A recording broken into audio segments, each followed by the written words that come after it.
La matinale Tocsin, 7h30, J'habitais à 9h30, côté d'une église. à la volée. Et tout de suite, je suis très heureuse de recevoir Pierre Jovanovic, bonjour. Bonjour. Et merci beaucoup d'être Merci avec à vous. nous, journaliste, écrivain, éditeur, auteur de nombreux ouvrages, dont ce dernier que Guy va vous montrer dans quelques instants, chers éditeurs, 2008 aux éditions Jardin des Livres. Et pour en parler justement, nous sommes avec Guy de Lafortelle. Bonjour Guy. Bonjour Clémence. Et merci d'être avec nous, chroniqueur financier, fondateur de la lettre d'investissement, l'investisseur sans costume, et évidemment cofondateur de Tocsin. Je vous laisse le plaisir de présenter ce livre. Alors oui, je suis très heureux effectivement de vous recevoir avec vous, Clémence, Pierre Jovanovic, pour ce livre, voilà, 2008. C'est vraiment une très bonne idée de revenir sur l'année 2008. Mais avant d'attaquer le livre, si vous voulez bien, j'aimerais juste faire revenir. Donc, je pense que nos auditeurs sont au courant que vous avez subi le 22 mars dernier une descente de police à votre domicile et à votre maison d'édition, donc le Jardin des Livres, entre 2h et 3h du matin, par un nombre de policiers assez considérable qui ont forcé votre porte, ainsi que celle du Jardin des Livres. Et les portes des caves. Et les portes des caves. Et c'est ce qui, effectivement, est quelque chose qui me révolte proprement et qui est hallucinant. Et je trouve qu'il est extrêmement important de faire énormément de publicité sur cette affaire. C'est quelque chose qu'il faut vraiment qu'on pèse de tout notre poids pour que ce genre de choses ne se reproduisent pas, ou en tout cas, parce que où est-ce que ça en est aujourd'hui? C'est-à-dire que comment ça se passe une fois qu'on a forcé votre porte? Le lendemain, c'est quoi? Vous avez des contacts avec l'administration? Rien, nada. Moi, j'ai reçu le dimanche, c'est-à-dire ils ont enfoncé la porte dans la nuit de samedi à dimanche, et le dimanche vers 11h, j'ai reçu un email de la préfecture de police du bureau des disparitions. Donc ça, écoutez bien, c'est authentique. Monsieur Jovanovic, on vous a signalé disparu, pouvez-vous nous téléphoner? C'est comme si j'étais un ado de 10 ans qui avait fait une fugue ou un jogger. Donc c'est quand même, comme ils se sont ramassés dans leur opération de barbouzerie, ils ont refilé ça au bureau de disparition de la préfecture de police. Et donc notre avocat, maître Brusa, donc a envoyé des courriers à toutes les autorités, bien entendu, et on attend toujours leur réponse, hein. Et on a porté plainte et on a un inspecteur de police qui est censé faire une enquête sur la police. Donc à mon avis, on va attendre longtemps.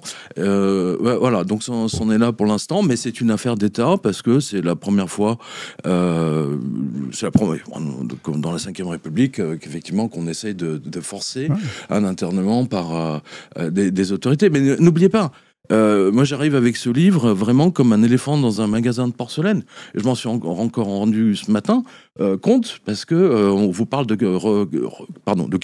retraite par capitalisation, et ça c'est depuis 2 jours, alors que même sur la 4e couverture, déjà je pense en octobre, j'expliquais que leur idée pour refaire effacer 2008 de ce qui s'est passé, c'est effectivement de porter la retraite à 70 ans. Voilà. Ouais, ça c'est quelque chose, ça me semble être particulièrement une bonne idée de revenir sur cette crise 2008, parce que, en fait, le monde de 2025 est très largement héritier, non seulement de cette crise, mais de la manière dont elle a été gérée. Moi, je voulais justement vous poser comme première question, selon vous, quel était le plus gros héritage de cette crise? J'ai l'impression que c'est les retraites. C'est le retour, mais surtout les gilets jaunes, les bonnets rouges déjà. N'oubliez pas, les bonnets rouges se sont révoltés contre une taxe qui devait être faite et qui allait dans les poches de Goldman Sachs. On retrouve toujours les mêmes, hein. Goldman Sachs, voilà. Donc, et ensuite, ça a donné le mouvement des Gilets jaunes. Et puis maintenant, on voit un appauvrissement global de la population. Au début du livre, je pense que, vous l'avez vu, j'ai fait une projection, une étude de l'inflation du simple timbre-poste en partant de 2001 jusqu'à mars 2025. Et aujourd'hui, si les salaires avaient suivi l'évolution du timbre-poste de base, de la poste française, je précise, eh bien aujourd'hui, le SMIC devrait être à 5 400 € brut. Donc c'est un vol global qui a été fait et qui est confirmé par le fait que le PIB par habitant de la France est resté au même niveau qu'en 2008. Donc ça veut dire qu'ils ont volé la totalité de la population. Alors que le PIB des Américains, aujourd'hui, est le double de celui des Français. Oui, ça, alors qu'on était au même niveau en 2008. Hein, on a les détails, ce qui est complètement dingue. C'est un vol global de la totalité de la population. Et non seulement ils ont volé les retraites, évidemment, et aujourd'hui, ils sont en train de nous expliquer que oui. D'ailleurs, vous l'avez vu il y a une semaine, je pense, le Danemark a voté une loi pour pousser la retraite à 70 ans. Mais au point où ils en sont aujourd'hui, ça va être 80. Hein. Comment est-ce qu'ils s'y sont pris pour voler les retraites ?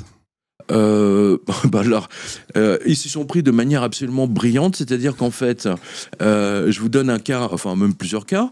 En 2002-2003, vous avez des banques, des prêteuses hypothécaires qui allaient dans les stations-service, entre autres, et qui proposaient à la personne qui était en train de faire le plein, tiens, tu signes là, on te donne $250,000, t'achètes une maison, on te prête tout, juste tu signes là. Et ensuite, ce prêt était revendu, entre guillemets, aux grandes banques comme Lehman Brothers, comme Goldman Sachs, comme Merrill Lynch, comme banque, enfin, je ne vais pas faire toute la liste, mais voilà, c'est les fameux subprimes. Et justement, les subprimes ont été vendus à toutes les banques européennes, pas que françaises. Ça, c'est quand même extrêmement important. On a un cas d'une église luthérienne, on a le cas de plusieurs caisses de retraite. En France, ils ont été très très discrets sur cette affaire, mais de mémoire, je crois que je ne sais plus si c'est Malakoff, Médéric ou un autre, ils ont perdu 1 milliard par exemple. Enfin, en tout cas, il y a des caisses de retraite et elles ont été totalement ruinées. Ça, ouais. Alors ça, j'aimerais qu'on revienne là-dessus parce que ouvrons un peu le spectre. Vous rappelez dans votre livre que cette crise de 2008 coûte 5 000 milliards de dollars. 8 millions de chômeurs, 6 millions d'Américains à la rue, et ça, c'est uniquement aux États-Unis. Et aux États-Unis, on calcule très très bien et très très facilement les conséquences, et effectivement, y compris sur les retraites. Moi, j'ai vécu un peu aux États-Unis après cette crise-là, oui. et ça se voit dans la vie de tous les jours, parce que moi, quand je faisais mes courses, je voyais des personnes de 80 ans et plus qui étaient obligées de travailler. Absolument. Parce qu'ils avaient été de ruinés. Café, des serveuses, exactement. etc. Alors, voilà. C'était même les gens qui ramassaient les poubelles dans les supermarchés. Exactement. C'était vraiment... on sait que les États-Unis sont un pays particulièrement rude, mais vous dites, et vous le dites très bien, c'est-à-dire qu'en Europe, le coût, en fait, a été le même, mais de manière beaucoup plus vicieuse. C'est-à-dire que c'est moins visible, ça s'installe plus sur le long terme, mais que, déjà, comme vous dites, c'est-à-dire que c'était les banques européennes qui étaient le plus exposées aux crédits subprimes. Après la Absolument, surtout les Allemands. En fait, les Américains avaient décidé de dépouiller les caisses de retraite des Allemands. Oui, c'est Deutsche Bank, ça en est voilà. Et Angela Merkel, elle a pris l'argent du peuple pour sauver un certain nombre de banques, la Deutsche Bank aujourd'hui. Mais ce que je veux dire par là, si vous voulez, c'est que c'est le plus grand hold-up de l'histoire de l'humanité. C'est là où, avant, vous savez, il y avait comme dans Lucky Luke, les Dalton qui attaquent les banques, et puis qu'ils ressortent avec le butin. Mais là, c'est les banquiers qui ont attaqué les gens, littéralement, ouais. pour les voler. C'est quelque chose, c'est ce qu'on appelait à l'époque déjà, c'est la privatisation des gains et la mutualisation des risques. Exactement, Nouriel Roubini. Voilà. Oui, c'est ça, face, je gagne, pile, tu perds. Exactement. Et ça, vous le dites dans votre livre, c'est-à-dire que le premier plan de sauvetage américain est de 700 milliards de dollars, et que ces 700 milliards, officiellement, sont censés relancer le crédit, relancer l'activité économique, et donc sont censés aider à la reprise économique. En fait, c'est pas du tout ce qui se passe. Que c'est de l'argent qui est... Non, c'était juste de l'argent pour eux, quoi, pour payer leur bonus de fin d'année. Je veux dire, ce qui s'est passé, si vous voulez, c'est que au lieu, par exemple, de dire aux gens qui ne pouvaient plus rembourser, on étale votre crédit, on va dire, s'il est 10 ans, on le met sur 20 ans, là, vous pouvez respirer.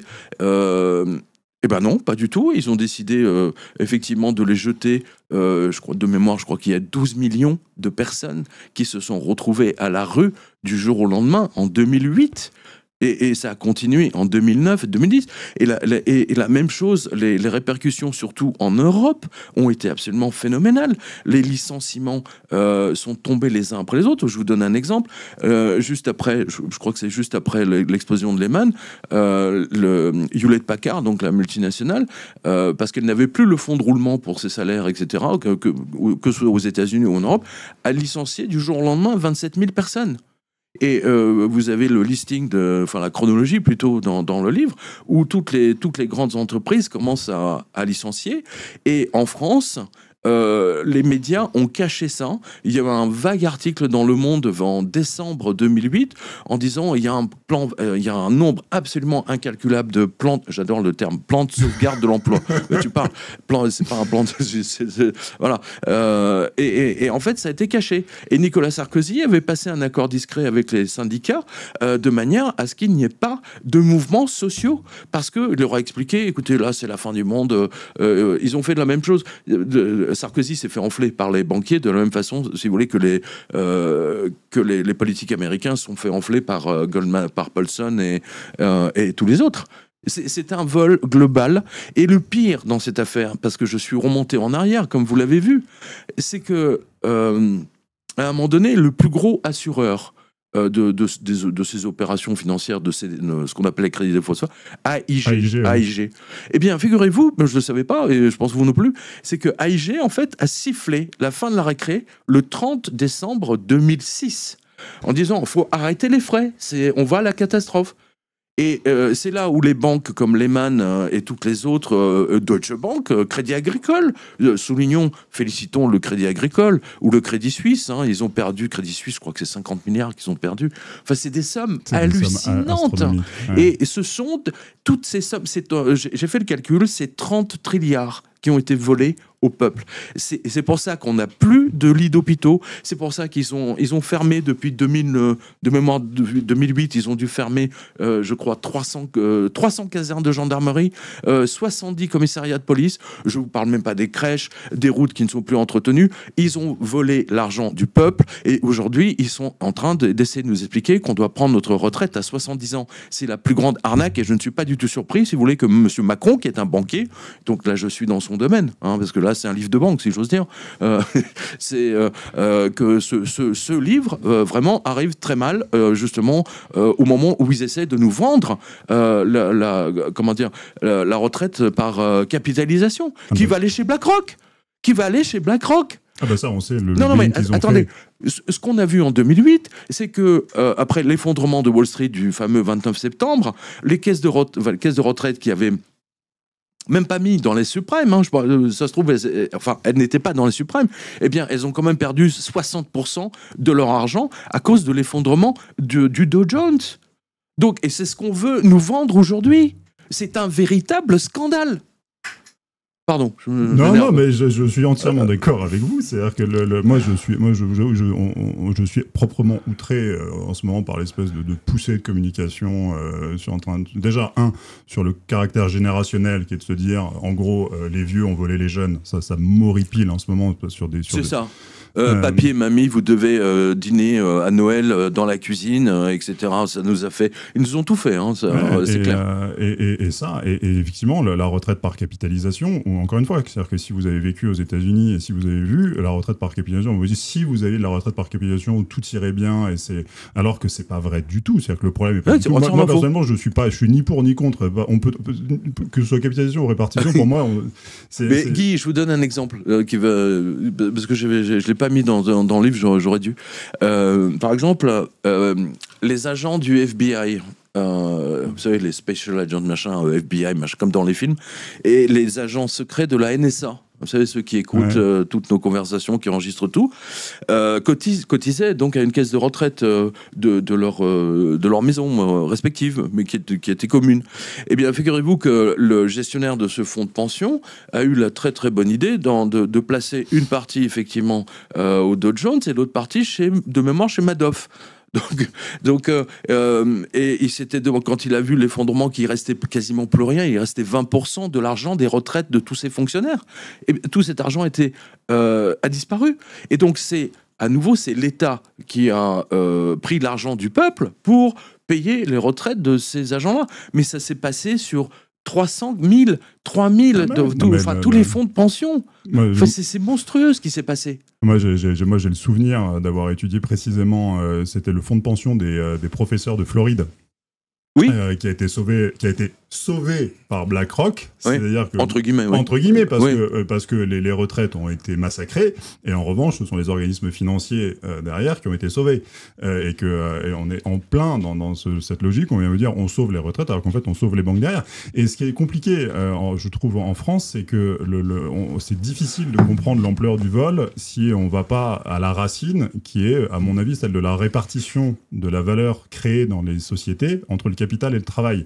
Et que normalement, quand on a une crise comme celle de 2008, c'est un moment où, je reviens dans une minute, où la répartition de la valeur retourne vers le travail. Dans les moments de crise, c'est comme ça que ça se passe. Et là, on fait l'inverse. Et que, comme vous dites, c'est-à-dire que les 30 000 milliards, c'est chaque année, et ça s'accumule, milliards, c'est chaque année de l'argent qui devrait aller au travail, mais la retraite, c'est jamais que du travail différé. Bien sûr. Que ce soit la retraite, que ce soit ça, ou même que ce soit, comme vous dites, l'entretien des routes, les lits d'hôpitaux, tout ça, toutes ces choses-là, c'est du travail qui aurait dû être consacré à la collectivité, au salaire, et qui en fait sont là pour sauver un système financier et effectivement engraisser une infime minorité. Pendant que vous vouliez nous montrer une page du livre. Oui, alors justement, ça illustre vraiment très bien.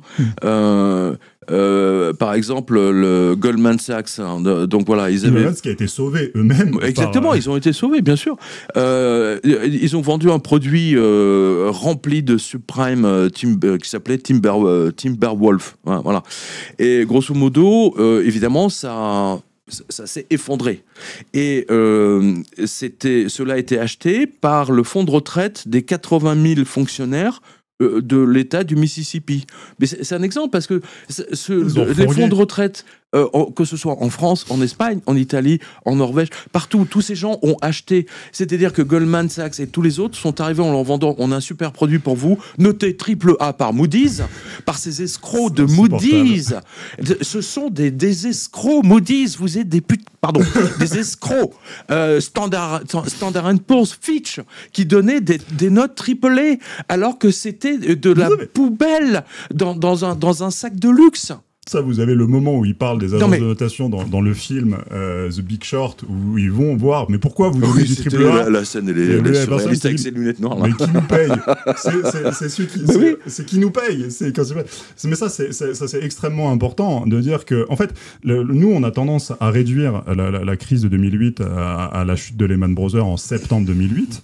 Mais, pardon, je voulais le dire au début, déjà, ce livre est particulièrement intéressant, déjà, parce que vous êtes une des très rares personnes. Vous avez commencé votre vue de presse en février 2008 au moment avec de l'affaire Kerviel. Oui, d'ailleurs, je félicite les médias qui nous ont fait croire que la crise de 2008 c'était en fait à cause de Kerviel, parce que quand je discute, vous savez, avec des gens qui sont pas trop dans notre domaine financier, les gens disent ah oui, c'est à cause de Kerviel, il a volé la Société Générale. Non, je précise que la Société Générale a volé tout le monde, dont les clients, et que les enquêtes étaient bidonnées. Et que d'ailleurs, moi, quand on est moi, j'entends plus souvent parler de la crise de 2007 que celle de 2008, parce que le vrai coup de chaud, il se passe à l'été 2007, au moment où le marché interbancaire se gèle, et c'est à ce moment-là que la BNP gèle ses fonds. C'est à ce moment-là, les fameux 3, les fameux 3 fonds. ABS. Et donc, vous avez 2007, et que, en fait, de 2006 à 2008, à la chute de Lehman, c'est drôle. Quand vous dites que Goldman renvoie sa merde, on peut pas appeler ça autrement, à un fonds de pension, c'est-à-dire que les grandes banques comme Lehman ont commencé par faire n'importe quoi, et ensuite, quand ils se sont rendus compte qu'il y avait un très gros chaleur, ils ont quand même attendu un an et demi, qui leur ont laissé le temps de refourguer à leurs clients le plus gros des pertes. Et ça, c'est quelque chose qu'on n'a pas assez conscience de ce délai entre le moment où la crise en fait réelle éclate en 2007 et le moment où on s'en rend compte. En fait, c'est en 2006. La crise de 2006. C'est en 2007 que le marché gèle, mais en 2006, on sait que ça va pas. Alors, justement, je finis là-dessus. Alors, écoutez bien, parce que c'est quand même, ça vous montre à quel point que les gens de Goldman sont vraiment les gens les plus cyniques. En fait, donc, cette caisse de retraite, ils avaient plus $1 pour payer les retraités. Ils avaient plus dont beaucoup ensuite, écoutez bien, se sont suicidés. Parce qu'il faut quand même rappeler que cette crise a fait plus de 500 000 suicides des gens. Enfin, c'est une tragédie. C'est une tragédie. C'est une tragédie. Et alors, écoutez bien. Alors, il a fallu 5 années de procès pour que la banque finisse par les rembourser, parce qu'ils se sont fait avoir. Et Goldman Sachs, en plus, ils savaient qu'ils allaient se faire avoir, donc ils ont fait des paris qu'ils allaient se faire avoir, de paris qu'ils ont gagnés, bien sûr. C'est comme si vous connaissiez le résultat du match Paris Saint-Germain en disant tiens, ils vont gagner 4-0, on le sait d'avance, ils vont couler. C'est Goldman Sachs qui avait fait le même coup sur la Grèce, rappelez-vous. Goldman Sachs. Exactement. Avec, à l'époque, le patron de Goldman Sachs pour les grands clients institutionnels et les grands pays, qui était, si ma mémoire est bonne, j'ai oublié son nom immédiatement, notre ancien gouverneur de la BCE. Trichet ? Non, juste après, l'Italien. Mario Draghi. Mario Draghi, il était avant la Banque Centrale d'Italie, mais c'est un ancien Goldman Sachs. C'est un ancien Goldman Sachs, et c'est Goldman Sachs qui a maquillé les comptes de la Grèce pour les faire rentrer dans l'euro, et qui, après, ont dépouillé la Grèce au moment de la crise des dettes souveraines. Il ne faut jamais oublier que ces gens-là prennent... Il faut jamais oublier qu'une banque, ça prend sa commission. Ouais, en même temps, là, pour le coup, je veux dire, c'est l'Europe qui a demandé à Goldman Sachs de bien maquiller les comptes. Là, oui, ça, j'en doute pas. Mais comme ils savaient qu'ils allaient se ramasser, effectivement, ils ont gagné des milliards en pariant sur leur défaite. D'ailleurs, les Grecs, aujourd'hui, sont endettés à 160 jusqu'en 2062, je crois. Oui, ça fait partie, moi, quand on regarde... Et nous aussi. Oui. La France, on va suivre le même trajet que la Grèce, là. Et en plus, vous avez un Premier ministre qui ose nous dire que les Français devront se serrer la ceinture, je sais pas quoi, qu'on devra faire des efforts. Mais il devrait peut-être lire ce livre, ou quelqu'un devrait le rouvrir. D'ailleurs, c'est marrant parce que hier, à la maison d'édition, il y a une Madame Rotaillot qui est venue. Alors, elle était très discrète, on ne sait pas si c'est un membre de la famille, mais... et donc, il est venu chercher 2008. Oui. Que d'ailleurs, je précise, vous pouvez retrouver sur le site du Jardin des Livres. Il est en précommande encore, je crois qu'il sort. Alors, officiellement, il sort... la FNAC, ça sort lundi prochain. Alors, officiellement, je crois qu'il sera disponible. Alors, c'est à la FNAC, c'est au rayon économie. Ouais. Mais il est déjà dispo au jardin. Je vais revenir là. Vous faites à la fin du livre, vous prenez toutes les banques et tout, la BNP Paribas avec 7 milliards, la Société Générale avec 5 milliards, le Crédit Agricole 4,3 milliards de pertes, 10 milliards au total. Natixis, là, ça a été un scandale. Félicitations au clown de Natixis et Dexia.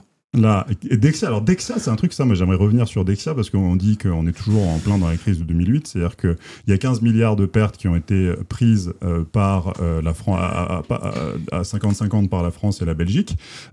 On est encore, le gouvernement français est encore engagé à hauteur de 20 milliards sur la faillite de Dexia. C'est Sarkozy qui a signé ça. Non mais Sarkozy a signé non seulement ça, et en plus c'est la Banque Postale qui, en fait, c'est la raison pour laquelle Banque Postale, aujourd'hui, interdit aux gens, ou alors fait tout pour les empêcher de retirer leur argent. Par exemple, ils demandent deux pièces d'identité. Donc, malheur à celui qui n'a pas de passeport, par exemple. Hein, voilà, parce que les pièces d'identité, c'est carte d'identité ou passeport, par définition. Oui. Voilà. Donc, ils vont vous demander votre thème astral, éventuellement. Je veux dire, le carnet de vaccination du chat ou du chien pour vous autoriser à retirer 3 000 €. C'est vrai que ça, c'est un truc. Moi, je me souviens. Moi, j'ai commencé. Je suis un peu plus jeune et du coup, en 2008, j'étais pas encore bien vieux, mais je me souviens très très bien dans les années 2012-2015, ce moment où les banques jouaient encore la Société Générale, où à chaque rapport annuel, ils se félicitaient de la bonne tenue de la banque de détail. Moi, j'adore ces banquiers parce qu'ils passent leur temps à se féliciter. C'est comme Daniel Bouton, vous voyez, qui s'est fait... en fait, on a quelques petits soucis, mais enfin, c'est dans nos comptes, mais c'est pas dans nos... enfin, on sait pas trop. Voilà. Quand on parle du vol, c'est-à-dire que on se rend pas compte, mais qu'en fait, ils ont, sur le long terme, contribué à assécher leurs pertes dans la banque d'affaires en augmentant de manière considérable les frais sur la banque de détail. Mais 1000%. De 2008 jusqu'à 2018, la hausse était de 1000, voire plus 1000%. Voilà, ils se sont récupérés sur le français. C'est de l'argent qu'ils ont pris dans les poches des Français. À un moment où les coûts réels pour servir un compte se sont effondrés avec l'informatique, exactement. Donc, et avec les applis. Vous avez ça. Et la deuxième chose qu'on ne dit pas assez, c'est-à-dire que dans tous les milliards, c'est que vous avez au minimum 500 milliards d'euros de rendement de l'épargne qui a été aussi volé parce qu'on a mis les taux à zéro justement pour sauver ces banques-là. Exactement. D'ailleurs, on le voit tout au début de la crise avec le gouverneur de la banque allemande qui nous dit bon là je vais être obligé de mettre soit j'arrête tous les distributeurs automatiques, soit je mets le taux à zéro ou je fais les deux. Ouais, ils en étaient là. Hein. Ce qui s'est passé en 2008, c'est l'équivalent. Je sais pas. C'est la chute de Constantinople bancaire. il y a de ça. Je sais pas comment vous pourrez le formuler, mais parce que c'est également votre spécialité. Mais ouais, c'est un Hiroshima.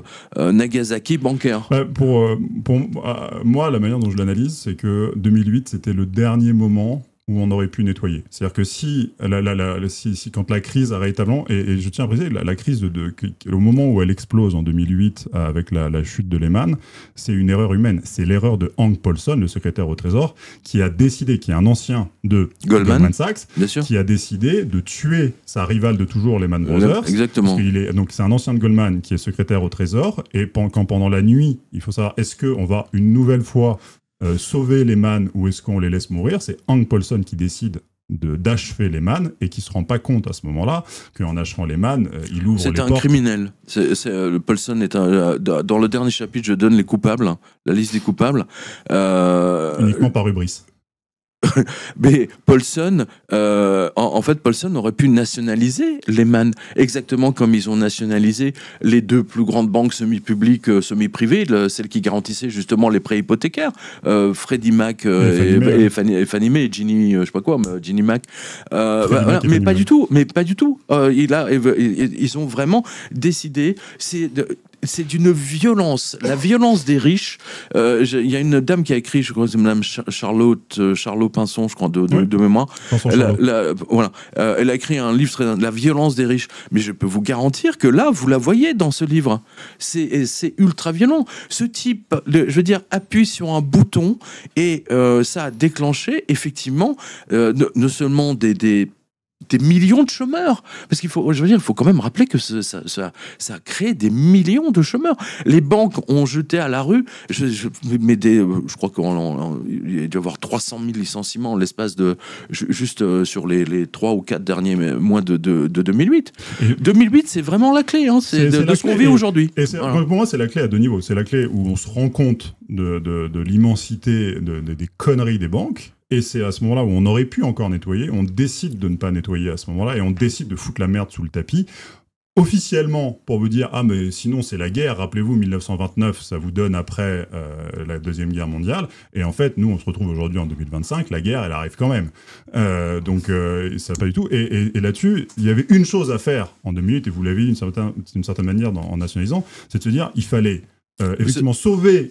il fallait sauver les encours des privés des petits épargnants et de la population en faisant ce qu'on a fait en 1933 aux États-Unis en séparant la banque de détail et la banque d'affaires. Et une fois qu'on avait séparé la banque de détail et la banque d'affaires, on pouvait laisser tomber la banque d'affaires et puis derrière ils pouvaient s'effondrer. Mais tant qu'ils tiennent, comme c'est le cas aujourd'hui, tant qu'ils tiennent la banque de détail, en fait c'est foutu. Et moi là je suis toujours énormément en colère contre Hollande et il avait ses deux conseillers, les deux Cohen là, les deux nullissimes. Mais non mais félicitons les Cohen, c'est pas les frères Cohen parce que je veux dire mais en plus ces gens se sont décorés, ils se sont refilés les légions d'honneur. Non mais vous avez vu, c'est dans le livre. Non mais il y a un personnage qu'il faut pas oublier, c'est Georges Pauget, PDG du Crédit Agricole, qui dit oui on a fait quelques petites erreurs, mais espèce d'enfoiré. Mais tu sais combien de milliards t'as fait perdre et combien ta banque va voler dans la poche des Français de tes clients?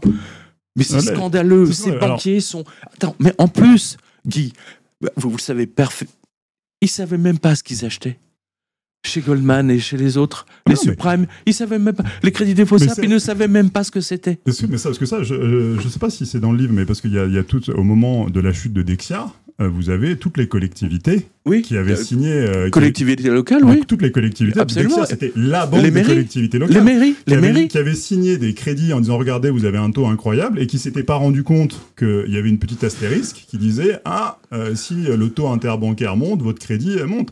Et que vous avez plus des milliers de mairies et de petites collectivités qui se sont fait saigner par la faillite de mais Dexia. et qui ont saigné leurs citoyens. Et qui ont saigné leurs citoyens, mais quand même. Et que dans les 7 milliards qu'on a déjà mis dans Dexia, et dans les 20 milliards qui sont encore suspendus,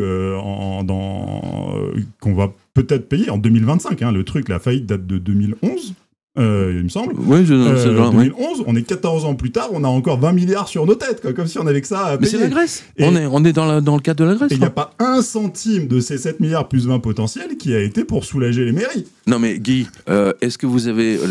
merci pour ces propos, parce que moi j'adorerais les entendre sur BFM, sur TF1, j'aurais expliqué, mais pas du tout, ils sont en train de nous désinformer. Ça a commencé hier et avant-hier. Ça, c'est un truc. La désinformation de la presse économique est absolument effrayante. Ça, c'est effrayante. Bolloré est celui qui a... je me souviens de Direct Matin, Wall Street explose, ils mettent ça, ils font une brève en page 20, en page 15. Mais c'est incroyable. Incroyable. Il y a un petit paradoxe dans votre livre, c'est que vous parlez effectivement de la désinformation complète à l'époque en 2008, et vous dites voilà, et effectivement, quand vous voyez effectivement Direct Matin au moment de la chute de Lehman qui titre sur rien à voir, sur totalement autre chose. TF1. Oh, les vilains banquiers, ils ont cassé une fenêtre. Oh. Une des grandes valeurs de ce livre, c'est que c'est à mon avis le plus gros travail d'archivage où le nombre de manchettes, d'articles, de sources, de cités mais j'ai tout gardé. Reproduits. J'ai tout gardé. Donc tout est là. Et moi, j'ai l'impression que pendant la crise 2008, parmi tout ce flot de désinformation, il y a quand même des gens sérieux qui écrivent. Ambrose Evans-Pritchard, Julian Tett. Il me semble que la Tribune avait pas trop mal couvert par rapport à d'autres, en tout cas à l'époque. Ils ont mis du temps. Hein. C'est comme une moto qui démarre pas. Vous voyez, c'est un peu. C'était la même chose pour les Échos. Quand la BNP ferme les 3 fonds là en 2007 ou 2008, au 15 août. Toujours au 15 août, on va remarquer. Voilà. Au 15 août, c'est là où ils ont niqué ma fiche Wikipédia aussi. Hein, c'est toujours au 15 août. Eh bien, les Échos, ils n'ont pas compris la portée de ce que ça allait déclencher. Mais en tout cas, j'ai l'impression qu'en 2025, quand on regarde les médias de 2025, ce que les médias en 2008, c'est incroyablement supérieur. C'est-à-dire qu'on a encore descendu 4 étages dans l'inanité du traitement des informations économiques et financières depuis 2008. C'est clair. Là, c'est ça qui est effrayant d'ailleurs. Moi, je trouve, quand je vois... Nicolas Dose nous expliquer ce garçon il est gentil, mais je vous parle même pas d'Alain Minc ou de Toiti. Ce sont des gens qui nous ont expliqué qui ont expliqué à tous les chefs d'entreprise en France que c'était une petite crise et que ça n'affecterait pas les Français. N'oubliez pas ça, Guy. Quelqu'un comme Alain Minc. Pardon, quelqu'un comme Alain Minc qui vient vous expliquer qui vient vous expliquer juste avant quelques semaines ou mois avant la faillite de Lehman Brothers que le plus gros de la crise est derrière nous. C'est le mec, il a tout compris. Quoi. C'est le mec qui conseille, qui a conseillé tous les grands patrons, qui a fabriqué, c'est lui qui le dit, Emmanuel Macron et ainsi de suite. Mais en fait, il sert de façade, il sert de décor, mais il sait très bien ce qui se passe derrière. Ou c'est vraiment de l'incompétence? Non, je pense très sincèrement, c'est de l'incompétence. Oh merde. Totale. Pardon, excusez-moi. Non, très sincèrement. Toiti, c'est pareil. Toiti est banquier de formation. Je veux dire, ces gens-là, c'est ce que disait le professeur Antal Fekete. Ces gens regardent la crise dans les yeux, ils voient la voiture foncer sur eux, et ils bougent pas. Ça, c'est... Non, mais c'est grandiose, quand même, quelque part. J'ai oublié le nom... Pardon, j'ai pas la mémoire des noms, mais c'est ce que disait ce grand investisseur sur BlackRock, où il disait, à propos de Janet Yellen, qui à l'époque était gouverneur, qui disait, j'ai l'impression que on a Larry Fink, le CEO de BlackRock, qui est à côté de Janet Yellen, qui est au volant d'un bus, avec toute l'économie américaine derrière, qu'ils sont à fond sur une falaise, qu'ils arrivent au bout de la falaise, et que il y a Larry Fink qui dit accélère. C'est exactement ça. C'est ce qu'a fait, c'est ce qu'ont fait toutes les banques. D'ailleurs, vous avez vu qu'il y a des dessins de Chapat qui nous a donné les autorisations pour être dans ce livre, parce que son dessin extraordinaire de la dame avec son petit cochon, et le prix Nobel est attribué à Madame Martin qui a gardé ses économies à la maison. Mais vous savez, il y a une petite histoire que j'aime énormément sur la crise chypriote, où vous avez une dame c'est un truc qui a été rapporté par la presse chypriote à l'époque. Vous avez une dame qui, quelques mois avant la crise, se met à aller à sa banque tous les vendredis, sortir tout son cash, parce qu'à l'époque, on pouvait encore. Oui. Et le lundi, elle vient le remettre à la banque. Et donc, elle était devenue c'est la folle du village. Et puis les banquiers au guichet, elle voyait, on est vendredi, il est 4h, elle vient retirer. Puis lundi, ils disaient, elle est folle et machin. La crise chypriote arrive. Et là, elle explique, ah mais non, mais en fait, mon petit-fils est économiste. Il m'avait dit, mamie, toi, à Chypre, t'es pas dans on n'est pas très bien. S'il y a une crise, elle arrivera le week-end. T'as intérêt à sortir tes économies le vendredi et tu les remets le lundi. Ça me fait penser au coup de bip de la banque anglaise Northern Rock. Vous savez que parce qu'ils étaient à un moment donné, les Anglais se sont rendus compte que la banque était en faillite, donc ils ont commencé à faire la queue alors il y avait 500-600 mètres de fil de personnes qui attendaient sous la pluie. Et en fait, et la direction de Northern Rock, pour empêcher les gens de retirer l'argent, ils n'ont mis que 2 personnes au guichet. Donc, ce qui fait que vous pouvez patienter la journée entière sans même arriver effectivement à votre tour. Quoi. Ça, ils ont fait pareil au Liban. Vous avez couvert j'ai couvert à l'époque. Non, mais c'est là où on voit la putasserie de la presse mainstream. C'est-à-dire que c'est un très bon exemple, le Liban. Parce que Carlos Ghosn donnait sa conférence de presse le même jour. Donc, moi, je suis arrivé en même temps que tous les autres journalistes. Nous, ce qu'on voyait, c'est que les gens se battaient dans la rue devant l'agence bancaire, et que tous ces gens n'ont pas voulu voir, et ils ont préféré vraiment axer sur Carlos Ghosn, à se demander si l'affaire Carlos Ghosn n'était pas là pour masquer justement ce bank run phénoménal au Liban. Vous vous rendez compte? Je crois pas, mais non, moi j'en sais rien, mais en tout cas, moi la situation libanaise, c'est vous qui l'avez mieux couvert. C'était couru d'avance. J'aimerais revenir. Il y a une autre chose que je trouve passionnante dans le livre, c'est effectivement cette crise a été mondiale, elle a touché tout le monde et y compris l'île de Pâques. Y compris, elle a touché l'île de Pâques. Je n'en revenais pas. Elle a touché y compris la Russie et la Chine. Et vous dites très bien dans le livre, c'est à ce moment-là que la Chine se met à acheter massivement de l'or, ce qu'elle ne faisait pas avant. Elle achetait les bons du trésor américain massivement. Voilà. Et c'est aussi à ce moment-là où vous avez quelques pages sur la Russie qui est très exposée au subprime aussi, mais qui... il y a quelques banquiers russes qui ont fini dans le béton... sous l'eau.